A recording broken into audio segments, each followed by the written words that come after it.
Hello and welcome to your Tuesday edition of the This Is Ibrox podcast with myself, Ian Mitchell, and my friend Hef. Hef, we are 48 hours after the Falkirk game, sitting through that shit show. We'll start with, to put it very bluntly. It was a very long game, quite a long day. How's the feelings at this point, given the fact that we are? I'm going to say it myself. I'm still a bit pissed off at the result personally, and quite a lot to get through tonight in terms of the press conference that was on today. We've got a big game tomorrow night, obviously. But as I said, how are you and how's the feelings in terms of that frustration from the weekend? I think I've finally thawed out after defrosting myself from sitting It's a cold one, out. yes. Do you know, I actually came home and that way I was going, it was good. It was good to go and do the media duties and everything else, but then you get to hear from the manager firsthand and all of that is excellent, but my God, like it is such a tough ask to go and cover this team when they just perform so poorly. How we managed to get 45 minutes worth of podcast in that post-match, I will never know, because I think we were just raging. I watched the highlights back today, the highlights of the game on YouTube just an hour or two ago. I was right, nothing happens. Nothing happens in that game. Absolutely nothing. And I think the fact that even when you listen to other podcasts who are talking about Scottish football more generically, like the one that you were on STV, the Ewan Cameron and the guys, they do not cover it really in any sort of depth. They just talk about how good Falkirk were, as I mentioned, and I think that's fair. I think they didn't really show us any great challenge, really. There wasn't really any chances that you would have said, apart from that one, the slip up for Jigga. But apart from that, they didn't really create anything, but they stopped us from creating anything. And I think to do that against Rangers at home is a massive achievement for a club that's just came up from the Championship, and they made us look mediocre. And the fact was they were a bit disappointed. That's what the keeper Baines came out and said. It's what McGlynn said after the game. They were a bit frustrated that they should and could have got more out of that game, which says a lot. But we dwelled on that game enough. I want to try and keep this semi-positive, so let's cut that there. As I said, there was a press conference today, and I think the big news from that is that Oliver Antman is out for 8 weeks, 2 months, it looks like. Hence the reason for this title of the podcast. Is this now Findlay Curtis's chance? I'm going to start with Antman, though. Is that a blow? Is that a big blow? Do we care right now? He's not been playing very well, but how big a loss is that for us right now? I think it's a blow, because I think that the more that you see these players out and getting to grips with the way in which the manager is playing, they can only really get better in terms of they can't possibly get any worse playing in that system and understanding how it's going to be. I think that it's been a very slow progression for Antman, to be very, very, very positive about it. I would say that it's been a very slow progression. However, there has been times where you think he's stopped doing that running on the spot, going from one side to the other, and he's tried to get by, and not so much against Falkirk, but I thought he was slightly better in the game previous, and I don't know whether or not he was, it's hard to tell how good he's doing when the people in front of him to play the ball into aren't really playing very well either. Yep. It's hard in the makeup of the team that it was today. Bajrami came in and performed better, significantly better than what Antman has shown in the chances that he's been given. But I do still think that there is a player there. He has loads of energy. And I think that he always gives his best, whether that be absolutely honking or slightly mediocre. So in that sense, I think we want as many players given 100% as we possibly can. So having somebody out for 8 weeks, adding to the injury list, can never really be a good thing. It was almost one of those, like, I could see the meme of the kind of, like, as if when the announcement get made and it was Diamande off the Africa Cup of Nations, so is Jigga, and so is Antman. And I was just like, it's like that Jeremy Clarkson one, like oh no. Anyway, just that's the thing, because this team right now, anyone can get injured, and you're kind of like, okay, yeah, Again, we touched on yourself there. Jigga and Diomande, if we look at those two going to AFCON, I think it's a week or two they'll be travelling away. Again, none of them are exactly firing right now, to say it lightly, but if you look at the centre-back position now, there's two fit centre-backs at the club. Diomande, again, hasn't been great, but it's another option. The squad's suddenly very thin, isn't it? I think that's what I was just going to touch on there. Is the difference is that Findlay Curtis is knocking on the door and has played well at the start of the season.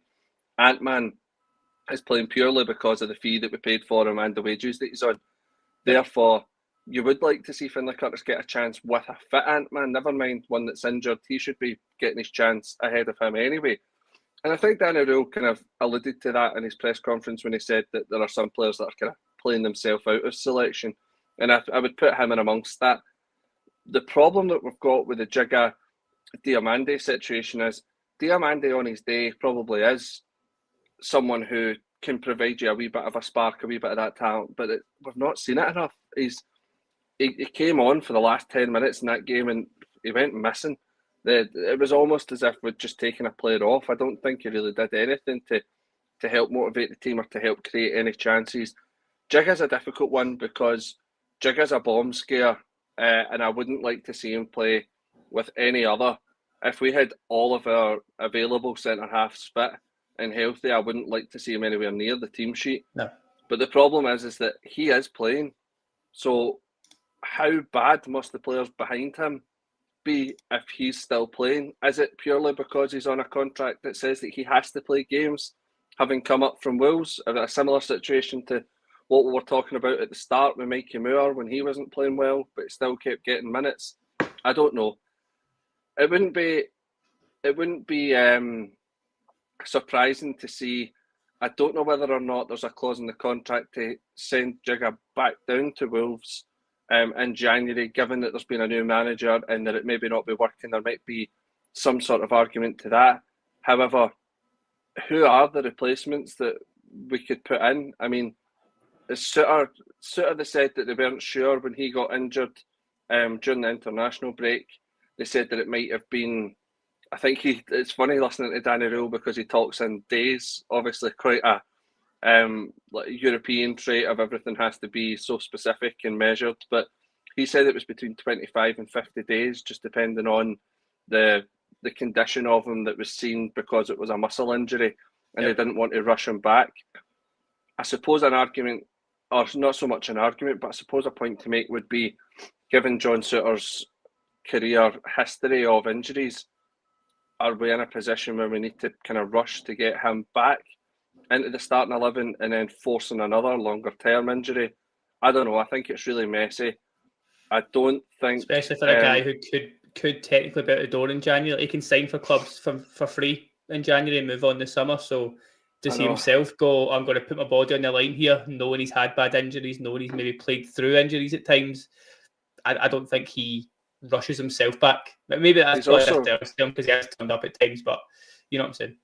He's got a World Cup as well to think about. He wants to make sure he's as fit as possible because on any given day he's the best centre-half that Scotland have got. So if their option is to bring Grant Hanley or John Suter, I'm sure that he's backing himself there to say that that's his position, that's his jersey. So is he going to, as you said, is he going to push himself forward for a club that he's probably going to, if he doesn't get a contract, that he's going to be leaving in the summer, and push himself forward to compete in what? I don't really know at this stage. I don't really think we're competing for much.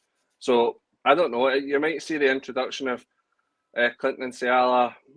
You might see, I don't know, you might see Tav drop into centre-half again. One name that's in the comments just now is, Big Phil saying great that Sterling's fit. AJ does bring up the point I was going to make, that he will probably be injured soon, knowing Sterling. You know, he's been out for a long time. He's played, I think, an hour against the St Mirren under-19s last week. I don't expect to start tomorrow night, but at least he was on the bench at the weekend. It's a massive positive if he's back. You know, we'll try and keep the positivity train going a little bit if he, classic Rangers thing here, but if he can stay fit, I'd have him at centre-back all day compared to what I've got right now. 100%. I mean, he's proven in the past that he's a strong, agile player who can pretty much play anywhere in the park. He's played in left back, right back, centre back. defensive mid, winger. I think the only place he's not played is in goal or striker. And I think that no time. Yeah. It's then that argument of who then is best suited, because I felt like when we had the injury situation last year and Tav played centre half, I didn't actually think it was all that bad in comparison to the other options that we might have, which are obviously players who have been skirting around the B team. And then again, you've got to think about that centre half position was something that we absolutely had to strengthen anyway. So given the fact that we've only got, 4 or 5 maybe games until the January transfer window, you'd like to think that if we can just put in somebody, put a plaster over it just now and get to January, that should be the first name that comes through the door, is that the minute that transfer window opens, the business has already been concluded and we get a centre half in. That or you're looking then at another loan signing to cover, which would really disappoint me, because like you said, John Souttar's going in the summer, or potentially going in the summer. His contract's up. Tav's contract's up. Yep. Aaron's is on loan. Magoma's on loan. Cornelius is on loan. Jigger's on loan. So every single player that we could potentially pick, bar Fernandez, who, by the way, doesn't seem to be half as bad a player as what we thought he was going to be, he's the only player that's going to stay out of the current rotations of back four. So you would like to think that a permanent signing would be made in that position regardless of injuries or anything else, because that's what's needed most at the club. If we can't settle the back four quickly with injuries and with the new players coming in, and then we can't get a goal scorer up front, we're going to have more and more days like Sunday where we're just sitting batting our head off a brick wall, because it's stagnant. There's absolutely nothing. There's nothing going forward. We can't create anything from the back because we're so weak at the back that everybody just has to stay in position. Nobody can commit forward. Nobody can make that run or do anything that we've seen of a Rangers team in the past. It's horrible. It's a really nasty situation to watch, because you almost feel sorry for Danny Rule, because obviously he's inherited this team, and you worry that is he doing himself a bit of damage just now because he's got this team, and we're obviously thinking it started well and now it's kind of petering off again. But like we said on Sunday, you can only really play with the cards that you're dealt, and I don't think there's a time to be. We were on the way home and we heard somebody on the Super Scoreboard, and he was saying, "Oh, Danny Rule must be sacked right now. He's not any better than Martin." And you're thinking, how can you possibly judge this? Like, I suppose if you're talking about going on that positivity train, this will be the first transfer window that we've had with the Americans without Thirlwell and Stewart at the helm. So you'd like to think that with Danny Rule and men around him who are supporting him, that they do get it right. But no, for me, it's an absolute no-brainer that Curtis gets a chance. And also, I don't think it's a massive loss that we lose Diamande. And it really pains me to say, but I'm worried if we don't have Jigger, because if he's still playing as much as he is, God only knows how bad the guy who's behind him, because Jigger is woeful, absolutely terrible. I don't know who I dislike more in this team, Jigger or Asgard, but it's a toss. And any day it could be either one of them. That's another argument. Who's your least favourite player in this team? That's a long podcast if we ever get around to that one. I'm going to try and, again, keep it positive. The other news that broke today is that Nico Raskin's contract is actually until 2028. Now, all this talk for the last year, best part of it has been the fact that he's got a couple of years to go, a year and a half to go.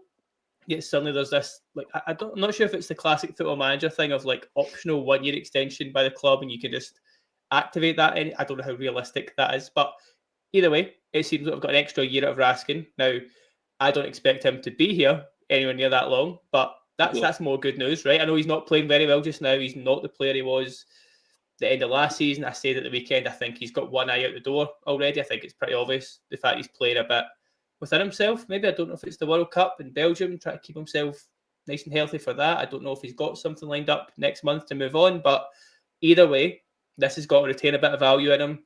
It means that if he goes to the World Cup and has a good World Cup, we still get 2 more years of him on paper anyway. That's got to be great news for us, right? Absolutely. I actually thought that when it broke earlier on, and I thought to myself, how is that possible that it's came about that it's what was it? It said it was a 4.5-year contract that he had signed +1. Yep.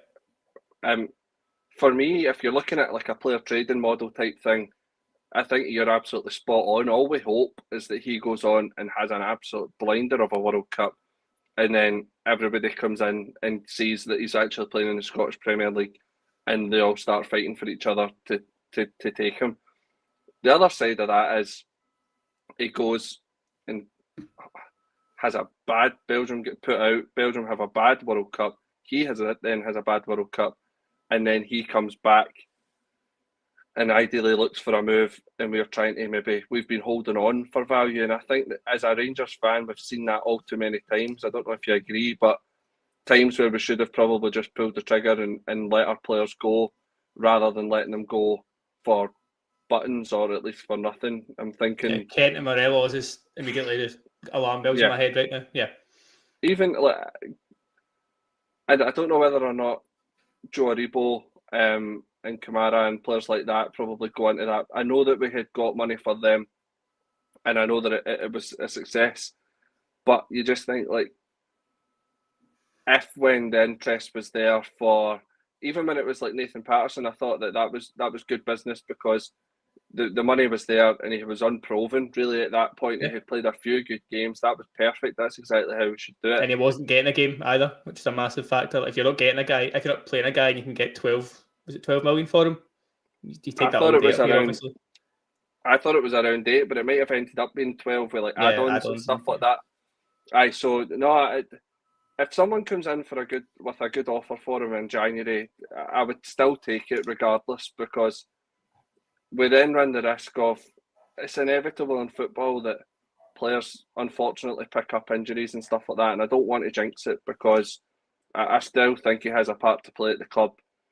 But my worry would be that we hold off for this, he then doesn't get picked for Belgium because someone else has a great season between then and now.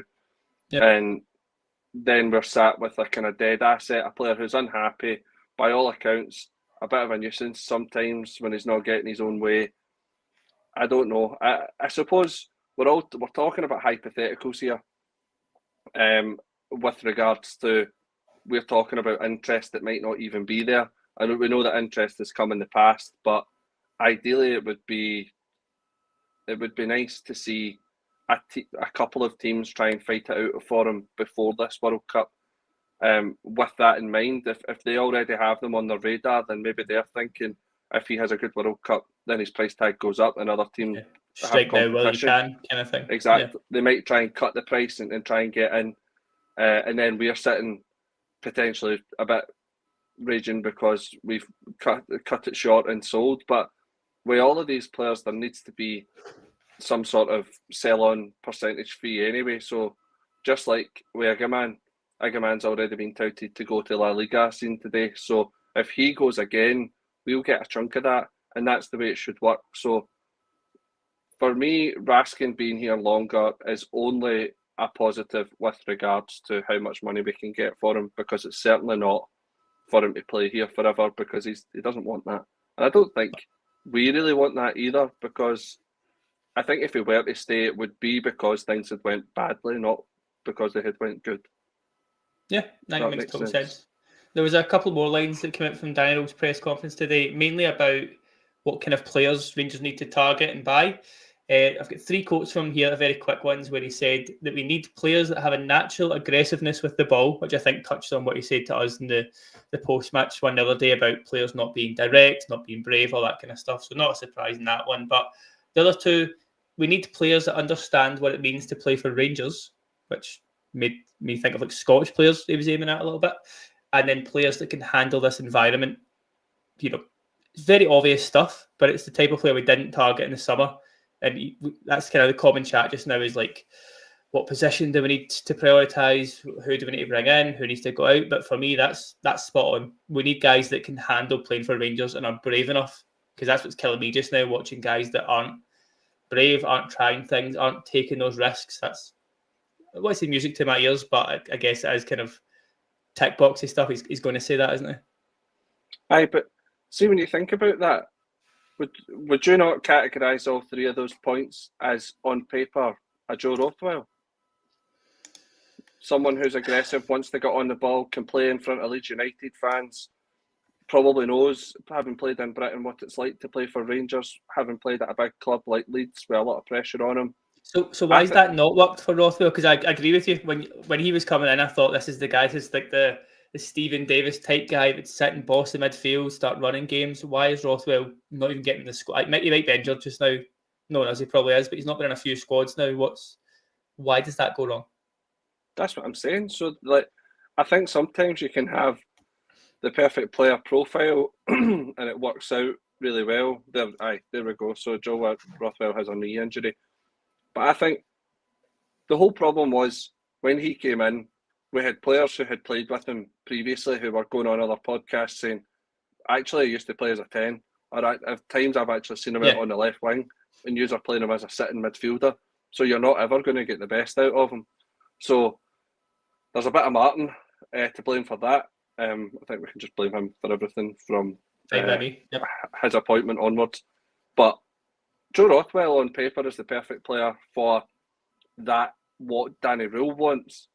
What my worry would be is that because trying to buy players from the European market hasn't necessarily hit the ground running with regards to Miovski, with regards to Antman, these sorts of players who have came in from what should be good leagues to tap into at a kind of cut price, and obviously not La Liga, but the type of player that Miovski was, out of favour, had played in Scotland, that made sense.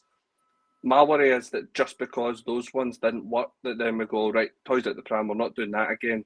Let's focus, let's completely change the model. We're running into that problem where we're going into this cycle of that didn't work, so rip it up and start again. I think we do need to kind of see some things through. If we're talking about bringing in domestic talent in January, it's going to cost us a fortune, because any player that's played well in Scotland right now, unless you're taking a gamble on someone who has played well but is young and then we can see potential or whatever, I'm thinking, I know that this wouldn't cost any sort of money, but if Rangers went out to buy players like the boy Todd from Dunfermline, now I know that he's not going to come in and be a starting striker or anything like that, or sorry, a starter in the 11, but that sort of talent would, for me, be the sort of player that, like, years ago when we bought Kurt Broadfoot from St Mirren, and you think, why are we buying Kurt Broadfoot? What is the point in this? Like, how is he going to progress the team? And then you see that he plays right back, centre back, plays in the midfield in the sitting role. Well, that's where he was with St Mirren. And you go, that is the sort of player that we need. We need someone that can come in and just be a squad player and turn up and do well. Now, we have them in Lyle Cameron and Connor Barron and Curtis. But we don't play them. So, like the comment that Thelwell made about looking to the pitch and beside us and all the rest of the jargon, if he wants Rangers players who know what it's like to play at Rangers, and he's got them at the club and he has not playing them ahead of players like Antman, then that would be my worry, is that, so here are, if a scout was to go out right now and look at the best talent that's coming through in Scotland and send it over to Danny Rule and say, here's who we need to be targeting, are any of those, for example, the wingers or the centre mids, are there many more that wouldn't cost a fortune that would be better than Lyle Cameron or Findlay Curtis off the top of your head? You're talking maybe like Beningame at Hearts or something like that, right? Now, he's going to cost a lot of money. You're talking maybe Bowie at Hibs or something like that, right? Because Shankland's probably too old for us to pay the sort of money now that he's signed a contract. Yeah. But players of that ilk, any time that we go anywhere near these clubs, they're going to start adding on zeros because of who we are. And we're a rival team and they know that we've got the money. So it's great to have that, but I don't think that the sort of player that he's going to have is going to have to come from Scotland. I think you're more looking at players who have played in high pressure. He keeps referring to the fact that he was at Munich and he knows what high pressure is like. I think that that's probably more the sort of player that we're going to go for, is that idea of a player who has played to go and win leagues or win cups and knows what it's like to have the pressure on them. I don't necessarily think that that's coming from a domestic point of view, but I could be totally wrong in that. The one guy we brought in who had won something was Cornelius, and he was fine for me. I don't think he's perfect as such, but mentality-wise, he seemed quite switch on. He seemed to sort of stand up in certain moments, was starting to sort of cement his place as the leader in the defence. And he's won something, albeit I think it was a couple of league titles in Sweden. It's not the Champions League, but got experience of winning a league, seeing it out. That's the kind of guy I'm the exact same. Maybe try to target, Daniel, if he can tap into his Bayern Munich links. He's obviously good pals with Hansi Flick as the Barca manager. He's got connections. And I think I saw people a bit concerned that we're not going to bring in the sporting director anytime soon because the CEO will be first, and that's probably months away. So this transfer window is going to be very much Danny rules to rule over, pardon the pun. I don't mind that. I know people were concerned when Michael Beale had that sort of strategy and was just signing who he wanted, but a guy like Danny Rule has a much better contact book than a Michael Beale would have at the time. It wasn't working from 3 and 4 year old shortlist. It was going for guys hopefully going for guys that are on the up, guys that are looking for some first team football, especially with the World Cup coming up. There's going to be a lot of youths and decent players up and coming who can't get a game at your Barca's, your Bayern Munich's. Obviously, they'd certainly do a job here. That's kind of what I'm hoping we bring in, albeit it might be a couple of loans, which nobody really wants. But if you can bring in talent, why not? Would you take in Lennon Miller? Would he come? Well, he's not getting a game for Udinese. He wants to play his way into a World Cup squad. I don't know why he wouldn't. Fair. But I don't think it's the type of guy we need, because that every midfielder we've got, I think, is like Lennon Miller. They're not like Diomande, Raskin, Barron. None of them create goals. I don't think Lennon Miller does either, but that's like just my own take on him. So we've got a game tomorrow night. We'll try and wrap up next few minutes here. Dundee United, they've won 1 game in 8, which is promising. They have scored more goals in the league than us, though, which isn't much doing, because I think we're 7th or 8th top scorers because we don't create chances. But how's your confidence for tomorrow? I personally, I don't think there's a starting lineup that I could see that would fill me with confidence, but I'm hoping we get the same sort of performance that we got against Dundee, which kind of came out the blue, was very dominant, sort of won the game by half-time. How do you think tomorrow night goes? I think it's a chance for the players to react, isn't it? Because I think the fact that Danny Rules came out and said he doesn't seem the same type of guy to get frustrated or angry. As such, he seems quite calm and cool and collected. But I kind of got the impression on Sunday that when he was speaking at the press conference, a different tone, wasn't it? The handshakes didn't quite hit the way they did after the wins. There was something aggressive in that. Yeah, and even the fact that, like, obviously there's people who will probably listen that don't know the kind of ins and outs of it, but it took about 45 minutes or something to then come in and speak to the media. So for that, I don't know. Obviously, I'm not there enough, but I got the impression that would then seem that he had quite a lot to say to the players and kind of feed that back. So the fact that John McGlynn had come in first, and then it was a good while before we saw Danny Rule, it kind of said to me that we might have seen a side of Danny Rule that the players hadn't seen before. And like we've been saying, if he goes ahead and does what we've been crying out for and lets some of the younger players play,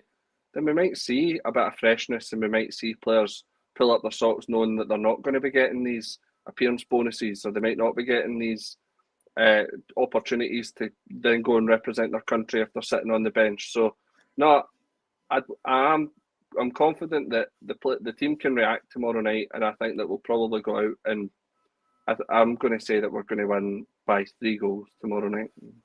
Win by 3 goals? Mm-hmm. I want whatever you're smoking. Yes. The 7-4 tonight. I'd take a 1-0, tell you that. With Rangers, who are 6th in the XG league just now.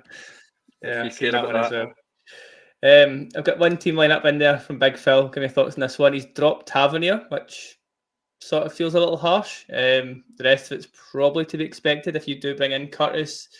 Cameron gets a start in there. I wouldn't be against that kind of thing. To be fair, I would start Tavernier because Aaron's is just a nothing. Another nothing for me. But how do you think that goes? Sort of, what's your starting lineup? Let's take that from you. I would go Tav, Jigga, Fernandez, Magoma. I would go Barron, Raskin. There's no Raskin in Phil's team there either. I just realised. Yeah, aye. Barron, Raskin. I would go Barron, Raskin. I mean, I'm crying out for Cameron, but they'll put him in. Barron. I'll go Barron. Back at Dundee as well. He also played for Dundee, so. I'll go Barron, Raskin, Cameron. Then if I keep moaning about it and then I'm not putting them in, then I'm just bad. And then I would go, Gassama, Curtis, Chermiti, whatever shite you want to hand out. That's absolutely fine. Any one of those three duds you want to put in up front, that'll do me. Yeah, it's not inspiring, is it? I won't lie. I don't see any team, let alone that team, scoring 3 goals or winning by 3 goals. I think if you use your set piece coach, eke out a 1-0 up the road kind of thing, I'll take that all day. We'll leave it there. Again, we'll be back. It'll probably be me again after the game tomorrow night. See how that goes. Hopefully I'm smiling by that point, but God knows what Rangers will do to me at this time. But thanks everyone for joining. I know there's a lot of football on tonight, so we really appreciate it. Any likes, again, I repeat myself every time with these ones, but they're very appreciated, as are any subscribes. So keep them coming, and we'll be back tomorrow night, win, lose or draw. Cheers.